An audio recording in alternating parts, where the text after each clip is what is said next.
So I'm just doing a couple of bits of suttas, right? So the first one is the Garava Sutta. So that's the reverence sutta, right? And it takes place just after the Buddha's awakened. It's quite an important one, I think. It's quite short. So I'll just read out the first bit. So the sutta begins, I have heard that on one occasion the Blessed One was dwelling at Urevala, on the bank of the river Niranjara, at the foot of the goat-haired banyan tree, just after he had become fully awakened. Then, while he was alone and in seclusion, a reflection rose in his mind. One dwells in an unsatisfactory state if one is without reverence and deference.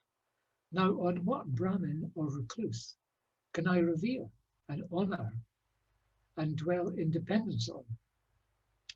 So the Buddha looks around the universe and he can't find anybody. So the newly awakened Buddha seems to think there is something missing. Perhaps he's left wondering how this awakening came about, how it arose.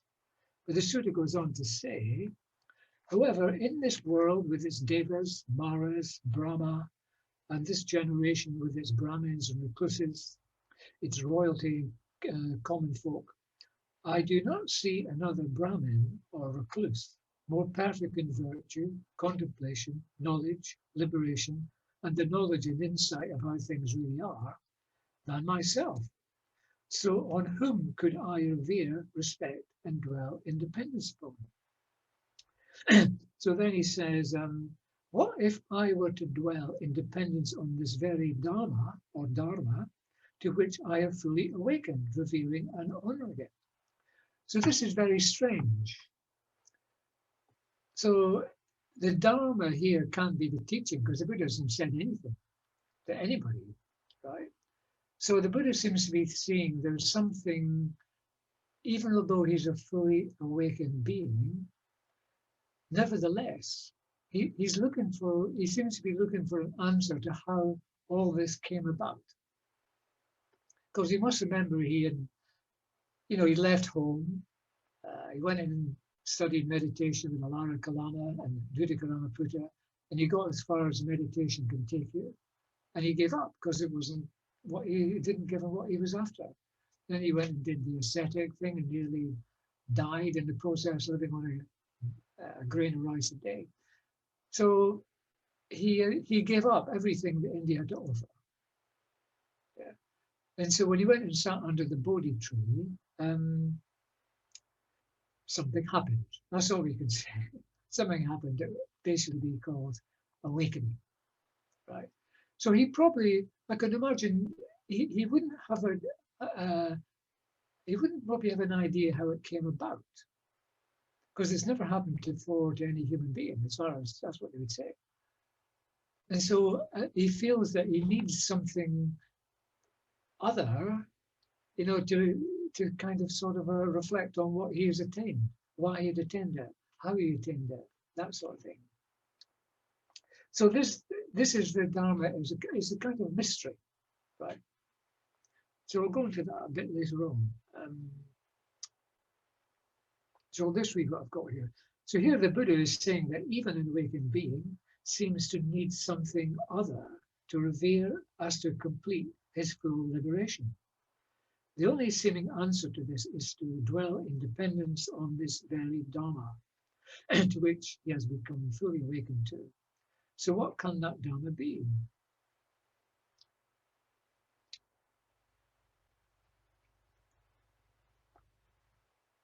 So, I mean, it has a replication for us, doesn't it? I mean, if the Buddha seems to be at not a loss, but he seems to think that reverence is something that always has to be there. So in a sense, what we're saying, you cannot really be a Buddhist unless there's something you look up to. It doesn't have to be, it's not reverence or Dharma, it's really, really beyond us. But, you've got to think there is something beyond yourself. Yeah. And in a way, that's what the Sangha is. The Sangha is a collection of those people who are dedicated to, practicing the Dharma, etc. And within that Sangha, there will be people who one could look up to. I mean, there was nobody to look up to in the Sangha. It's not Sangha, is it? Really? If we're all equal, what's the point? As Nietzsche says, God is dead now. We don't have to be equal before him. So let us not be equal before, whatever. Anyway, that's Nietzsche. So then this is interesting, Brahma. So Brahma is the god. At that time, Brahma was the god, right? And so at that time, it says, then having known with his own mind the reflection in the Blessed One's mind, just as a strong man might extend his flexed arm, or flex his extended arm, Brahma, Sahampati, disappeared from the Brahma world and appeared in front of the Blessed One. So to understand this, I mean, so this Brahma world ruled by Brahma was probably at the time the highest realm attainable. And the highest being in that realm is Brahma, the god Brahma. So it's a sort of equivalent to the Abrahamic God of Judaism, Christianity, and Islam, although he's a bit friendlier, shall we say, yeah. And this Brahma then, arranging his upper robe over one shoulder, he saluted the Blessed One with his hands before his heart and said to him, so it is, Blessed One, so it is, Fortunate One. Those who were Arhants, the perfectly awakened ones in the past, they too dwell in dependence on this very Dhamma itself, honoring and respecting it. So let the Blessed One, who is at present the Arahant, the perfectly awakened one, honor, respect, and dwell in dependence upon this Dhamma itself.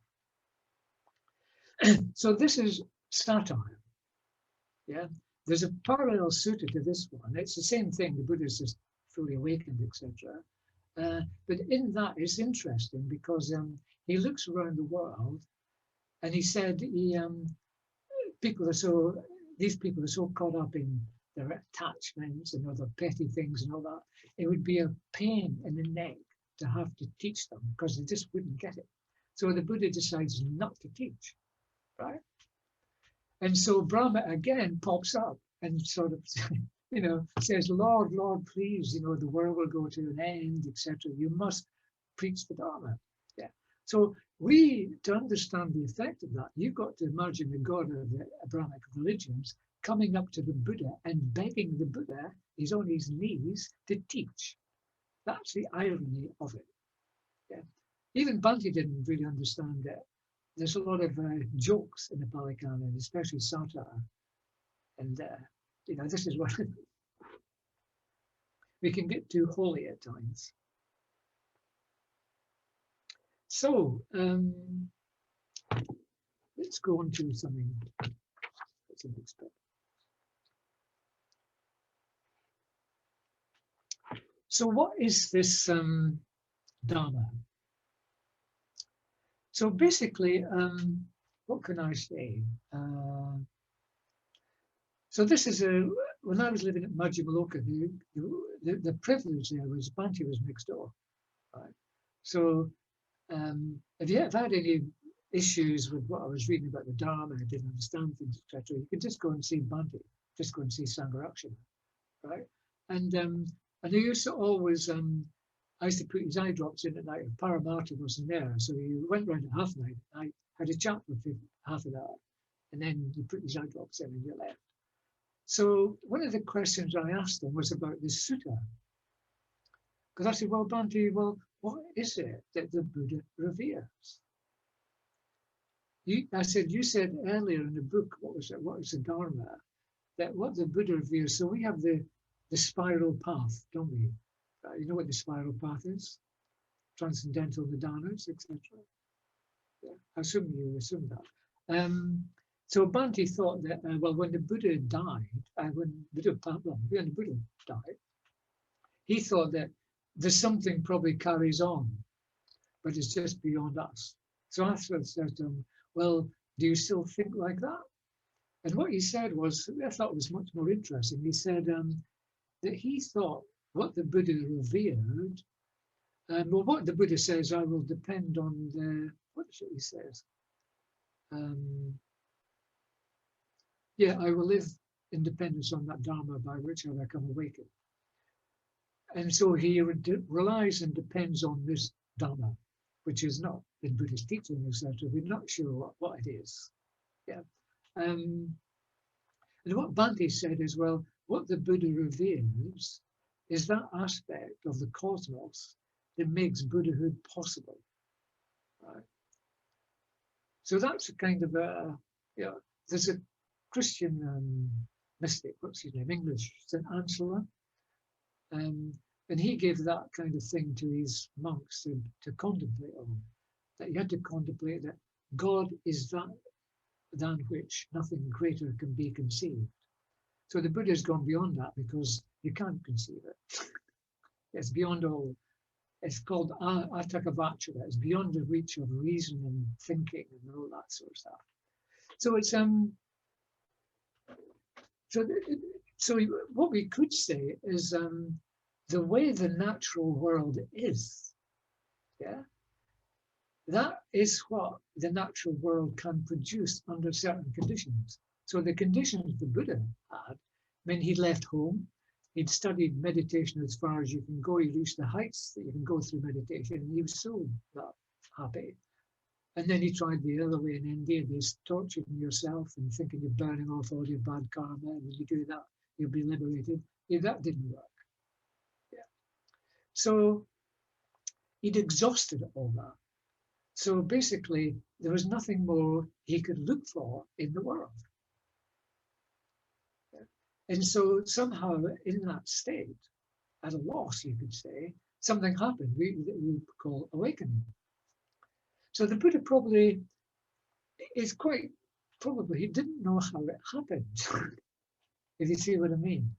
Yeah. This state of mind, so it probably took him, he's meant to have wandered around in the area for about 3 months, probably just taken in what the consequences of what this awakening had. Yeah. So there is, and I think we have to keep that in mind when we practice it. Yeah.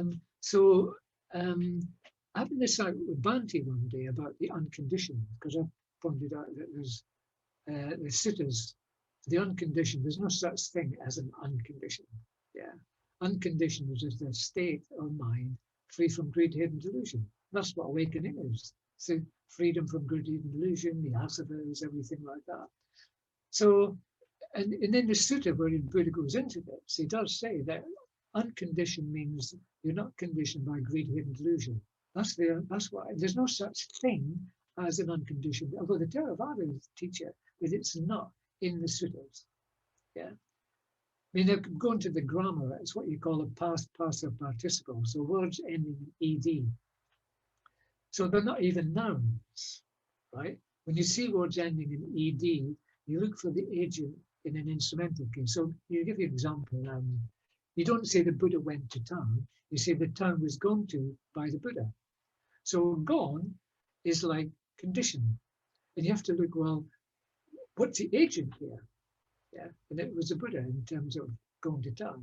So the agent is greed, hate, and delusion. That's what makes things unconditioned. So basically, the thing should read unconditioned by greed, hatred, and delusion. But there's no such thing as unconditioned. And Bhante agrees in the end, because he used to spell it with a capital U. But then you rang me up and you said, well, that's okay, but we need something, well, we use the word transcendental in our lives, some degree, in order to live the Buddhist life. So one has got to have a feeling for something that, although it might be you in the future, it's not you now. Yeah, that there is something that is kind of, you can't put into words, etc. But in a sense, that's the goal. Yeah. So it's not just meditation states and all that, because anybody could do that. So you've got to have a feeling of something that is so beyond you, but nevertheless, it's a goal. And the only way I can think of it is when we did, order members do sadhana practices. Well, they can get one. So the sadhana usually has a particular Buddha or bodhisattva that the practice is directed towards, to revere them, really. So when Bhante did the Manjughosha seminar, sadhana seminar, I mean, at the end I said to him, but Bhante, is there a Manjughosha out there? And he says, well, if you don't think there is, the practice won't work. So it's up to you. So there is this kind of dilemma because to me, you got to have something that speaks to you in that way. And individuals could be different. You said, well, we've got all these Buddhas and Bodhisattva figures and historical Buddhas, so we can get attracted to one or whatever. You know, but or it could be just the whole idea of putting an end to dukkha, to this basic, total unsatisfactoriness that the world has to offer anywhere. Yeah. So the individuals, it's not something people can give you. You've got to work that out for yourself. Yeah. So there's got to be something other, what we call transcendental, that you feel, and you can't explain it in a way. I think that's the only way you could do it. And in a way, I mean, if I think of my own, I mean, I hardly ever do the Manjughosha practice, but I've got them on my shrine. Yeah. And to me, it's a bit like, it gives the impression of something for the inner, not for the head, for this bit. And I wouldn't even say the heart. It's just your psyche. I mean, because we are conscious minds, but most of us is not conscious. Yeah. I mean, a good example that the so-called unconscious has intelligence. It's like sometimes you can get stuck if there's something you don't understand. And then you're sitting on the loo or cooking or something, and it just suddenly comes into your mind. You often get that. You get an answer comes into your mind. So we didn't do it, but we set up the conditions because we were stuck. Yeah. I mean, these are how breakthroughs in science come about. They're called the 3 Bs, bed, bus, and bath. Because the bus one is the guy who discovered the benzene ring. I'm not really sure what it is, but he was stuck in his investigation. He was totally stuck. And he was getting on a bus. And he saw the Oribus, the snake that bites its tail. And somehow that metaphor was the answer he was looking for. It wasn't a rational one. He saw an image. And that is what, answered his question. So it's a bit like that with us, I think. You have to have good rational and, understanding of the Dharma and what ethics is and all the rest of it. But there's something else that's needed a bit. And in a way, we have to find that thing in ourselves. Sometimes you can get off a person. Now, in the early days, there was only a few of us in Bhante, so we did look up to Bhante as a guru. Yeah. I mean, it was hippie days, on all stoned and LSD and all that stuff. So we were rather gullible. So that's it. You've got to have something to look it up for. And it's not really where the world is going, isn't it? I mean, in a way, it's quite good. The world's going more independent and thinking for yourself, etc. But it is something missing. I think there's something missing. And this is under the whole Sangha. That's what a Sangha is. If you haven't got that, there's not a real Sangha. If you're not, feel the Dharma's got something that it's something maybe you can't explain, but it's what pulls you on. That is what creates the Sangha, the people who have that. So that was my, and it doesn't have to be, there's always people that you maybe look up to, for various things. There's some people you go to, well, if you're having trouble meditating, you might go and see Tetananda. There's these people that can be helpful. They might not be awakened. If they are, fair enough, but there could be people that they've just got more experience. They've understood things a bit more clearly because of their practice. They've got experience, so they can hand something on to you. So that would be a good example that there are people who can help one. You can't do it all on one's own. Not really. Even the Buddha had to do it. He got a lot of stuff from other kind of forest dwellers long before he became awakened. And without that, he would never ever become awakened. So that's about it, really.